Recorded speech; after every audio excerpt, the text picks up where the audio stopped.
Top Congo FM, le journal vous est présenté par Dominique Dinanga. Encore une fois, bonjour et merci de votre fidélité à Top Congo FM.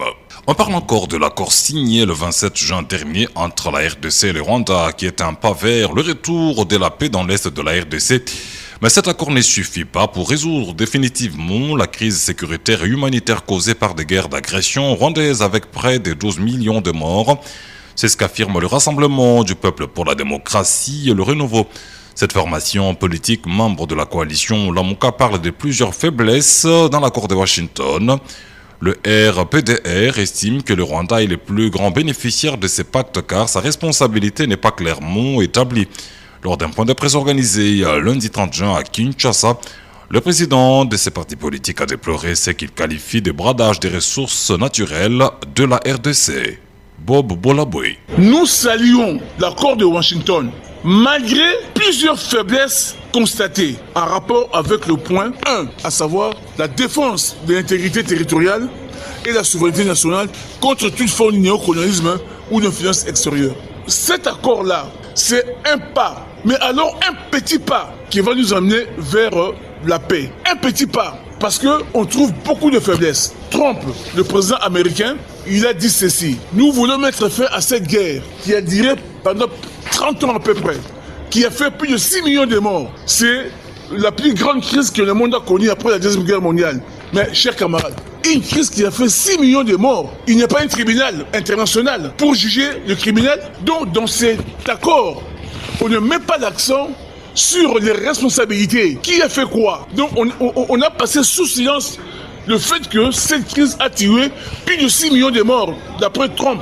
Mais alors que le chiffre réel avoisine à peu près 12 millions de morts, on ne pointe pas du doigt le pays agresseur. Deuxième faiblesse, le Congo jouera le rôle de pourvoyeur de matières premières brutes. La richesse du Congo qui sera co-gérée avec le Rwanda. Le Rwanda n'apporte rien, il est bénéficiaire de notre richesse. Les richesses seront transférés au Rwanda, transformés sur place au Rwanda. Ça va créer des emplois au Rwanda. Les entreprises américaines vont mettre leur siège au Rwanda. On se rend compte que sur ce coup-là, cet accord, quelque part, a bradé nos richesses. On ne pouvait pas subordonner la sortie de l'armée rwandaise du territoire congolais en rapport avec le FDLR.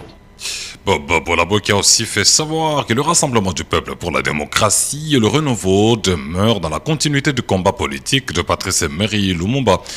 Le but est de perpétuer un idéal de souveraineté, de justice et de dignité, tout en adaptant l'héritage du père de l'indépendance aux enjeux actuels. Le RPDR entend ainsi offrir une alternative crédible pour la construction d'un Congo véritablement libre, uni et démocratique.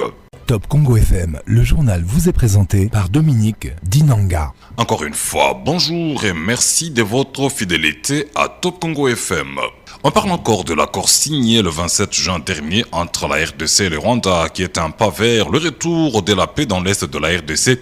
Mais cet accord ne suffit pas pour résoudre définitivement la crise sécuritaire et humanitaire causée par des guerres d'agression rwandaises avec près de 12 millions de morts. C'est ce qu'affirme le Rassemblement du peuple pour la démocratie et le renouveau. Cette formation politique, membre de la coalition Lamuka, parle de plusieurs faiblesses dans l'accord de Washington. Le RPDR estime que le Rwanda est le plus grand bénéficiaire de ces pactes car sa responsabilité n'est pas clairement établie. Lors d'un point de presse organisé lundi 30 juin à Kinshasa, le président de ces partis politiques a déploré ce qu'il qualifie de bradage des ressources naturelles de la RDC.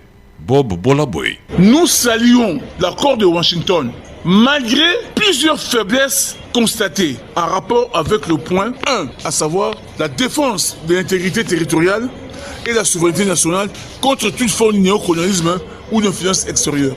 Cet accord-là, c'est un pas, mais alors un petit pas qui va nous amener vers la paix. Un petit pas, parce qu'on trouve beaucoup de faiblesses. Trump, le président américain, il a dit ceci: nous voulons mettre fin à cette guerre qui a duré pendant 30 ans à peu près, qui a fait plus de 6 millions de morts. C'est la plus grande crise que le monde a connue après la Deuxième Guerre mondiale.